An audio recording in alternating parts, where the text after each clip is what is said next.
Бәріміз білеміз, еліміздегі президент сайлауы 2020 жылдың желтоқсанына белгіленген. Бұл туралы елбасы жыл қорытындысында мәлімдеген болатын. Осы орайда заңды сұрақ туады, келесі президент кім? Сарапшылардың пікіріне назар аударайық. Біздің сарапшыларды екінші президент кім болатыны қызықтырады. Өз басым бұл сұраққа басымды қатырмаймын. Кім болса да ол екінші Назарбаев болмайды.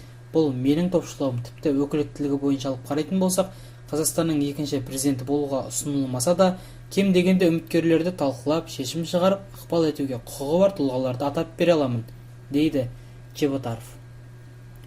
Саясаттанушы өз тізімін екі топқа бөлді. Бірінші отбасы мүшелері, екінші Назарбаевтың төңірегіндегі адамдар. Бірінші орында Нұрсұлтан Назарбаевтың үлкен қызы парламент сенатының депутаты Дариға Назарбаева, одан кейін ұлттық қауіпсіздік комитеті төрағасының бірінші орынбасары Самат Әбіш. Чеботаров оның Назарбаевтың жиені екенін айтты. Одан кейінгі кезекте Ахметжан Есімов. Саясаттанушының төрттігіне Назарбаевтың күйеу баласы Тимур Құлыбаев кіреді, бірақ оның пікірінше Құлыбаев соңғы жылдары саясаттан алшақтап кетті. Дегенмен ол айтарлықтай беделді тұлға, дейді Чеботаров. Президентке жақын тұлғалардың ішінен саясаттанушы Сенат спикері Қасым-Жомарт Тоқаев және мәжіліс спикері Нұрлан Нығматуллин, президент әкімшілігінің басшысы Әділбек Жақсы, ұлттық қауіпсіздік комитет төрағасы Кәрім Мәсімовті, сонымен бірге Қазақстанның ең бай кәсіпкерлерінің бірі Болат Өтемұратовты атады.